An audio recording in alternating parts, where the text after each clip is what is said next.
Halo sobat, ya hari ini saya akan mendemokan tentang sistem informasi rekam medis menggunakan teknologi RFID, yaitu menggunakan kartu NFC card. Jadi teknologi ini bertujuan untuk membuat agar pelayanan di rumah sakit terhadap pasien bisa lebih efektif dan efisien, terutama pada saat pendaftaran pasien, kemudian berobat, mendapatkan pelayanan rumah sakit, sampai akhirnya mendapatkan konsultasi ke dokter dan sampai pengambilan obat dengan menggunakan kartu NFC card. Oke, saya akan menerangkan secara detail bagaimana sistem pelayanan rumah sakit menggunakan NFC card ini bisa bekerja. Mari kita lihat bersama-sama ke laptop ya. Ya, di laptop ini kita melihat sistem informasi rekam medis pasien, di mana di dalamnya terdapat beberapa menu. Ini adalah menu yang digunakan untuk registrasi untuk pasien baru, registrasi konsul dokter, diagnosa dan tindakan dari dokter, apotek, dan kita bisa melihat nanti histori pasien yang terkait dengan rekam medis. Ya, misalkan kita sebagai pasien baru, kita akan melakukan registrasi pasien baru. Jadi di sini pasien baru akan diberikan satu kartu NFC card yang nanti datanya akan masuk ke dalam kartu ini untuk diregistrasi. Ya. Nah, jadi pasien baru akan didaftarkan. Jadi pertama harus memasukkan nomor induk pendudukan atau NIK dari pasien tersebut.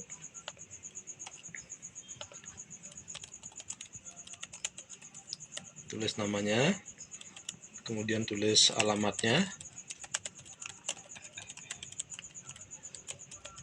kemudian nomor teleponnya, kemudian tanggal lahirnya,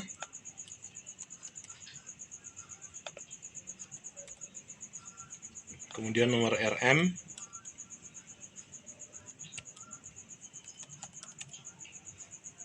kemudian kita simpan datanya ke card. Ya, otomatis data sudah tersimpan di kartu dan nanti kartu ini akan tetap dibawa oleh pasien pada saat berobat ke rumah sakit. Oke.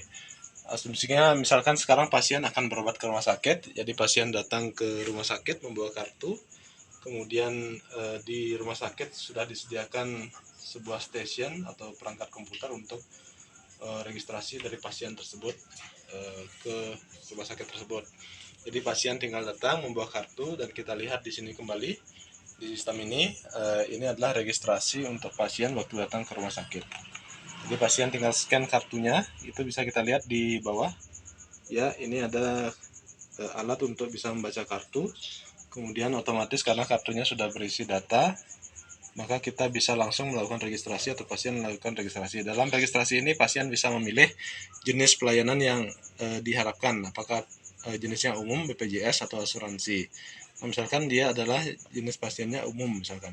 Nah, kemudian dia pilih nama dokternya, nama dokter yang tuju, kemudian keluhannya adalah tenggorokan sakit, kemudian sama bersin-bersin. Ya, selanjutnya ini disimpan, kemudian pasien akan mendapatkan struk atau nomor antrean seperti ini. Nah, nomor antrean ini akan dipakai oleh pasien untuk bisa melakukan konsultasi atau pelayanan ke dokter nantinya sesuai dengan dokter yang dituju pada saat pendaftaran. Oke. Nah, kemudian pasien menuju ke ruang tunggu dokter sesuai dengan dokter yang dituju. Selanjutnya, pada saat dokter sudah memanggil pasien tersebut, maka dokter akan membuka menu diagnosa dan tindakan. Kemudian dia akan memilih pasien yang tadi mendaftarkan. Nah, ini nama pasien yang sudah mendaftarkan tadi. Nah, dokter sudah melihat keluhan dari pasien tersebut. Nah, keluhannya adalah tenggorokan sakit dan bersin-bersin. Nah, kemudian dokter melakukan pemeriksaan terhadap pasien.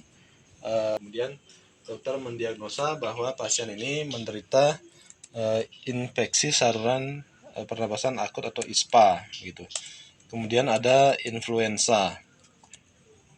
Nah, sehingga dokter memberikan terapi berupa obat, misalkan ini ya. Nah, kemudian ada vitamin, misalkan vitaminnya menggunakan vitamin, ya misalkan seperti itu. Ya. Nah, kemudian di sini dokter akan memberikan status dokter in charge, nama dokternya sendiri, kemudian keterangan pasiennya harus beristirahat selama 3 hari misalkan. Ya.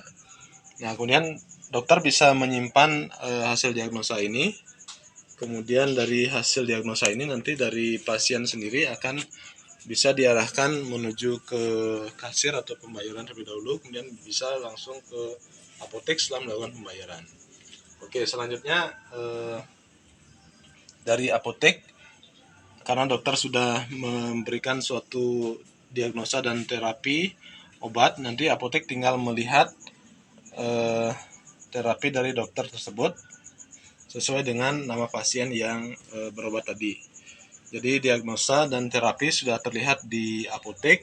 Nah, kemudian apotek menyiapkan obat yang disarankan atau dianjurkan oleh dokter. Bahkan apotek memberikan obat, ya, sehingga apotek bisa memberikan menyiapkan obat sesuai dengan anjuran yang diberikan oleh dokter. Kemudian ini bisa disimpan. Nah, sehingga histori yang terkait dengan pasien tadi, baik itu diagnosa dan terapi dan dokter yang merawat, itu sudah tersimpan dalam sistem.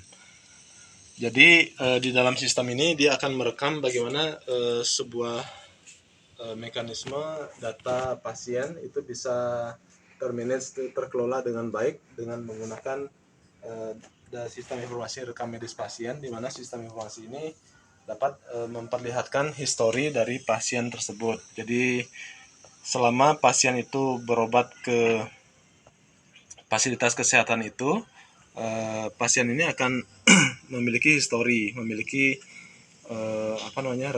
rekam medis, di mana berapa kali pasien ini akan berobat, itu akan terlihat dan terlacak tanggal berobatnya kapan, kemudian keluhannya apa, diagnosanya apa, terapinya apa, kemudian dokter yang menangani dokter siapa, kemudian obat yang diberikan obat apa. Nah, kemudian ini bisa dilacak jika seandainya nanti ada perlu histori dari dokter, informasi sebelumnya apa yang pernah dikonsultasikan oleh pasien tersebut sebelumnya, maka dokter bisa melihat atau melacak histori dari pasien tersebut. Nah, sehingga dokter akan bisa menegakkan diagnosa dengan lebih baik atau lebih tepat begitu. Nah, kemudian histori rekam medis ini dapat di print, sehingga nanti histori rekam medis ini bisa digunakan oleh dokter atau tenaga medis lainnya untuk bisa menganalisa jenis penyakit atau diagnosa yang tepat terkait dengan gejala-gejala yang diidap oleh pasien tersebut selama berobat ke dokter tersebut. Demikian penjelasan dari kami mengenai sistem informasi rekam medis, di mana sistem informasi ini akan memudahkan bagi fasilitas kesehatan dalam memberikan pelayanan yang lebih baik bagi pasien dan lebih meningkatkan efisiensi dan efektivitas dalam proses pendaftaran, dalam proses pelayanan kepada pasien, kemudian proses untuk penyiapan obat di apotek menjadi lebih cepat dengan menggunakan kartu NFC Card yang berbasis teknologi RFID. Sekian, demikian penjelasan dari kami. Terima kasih.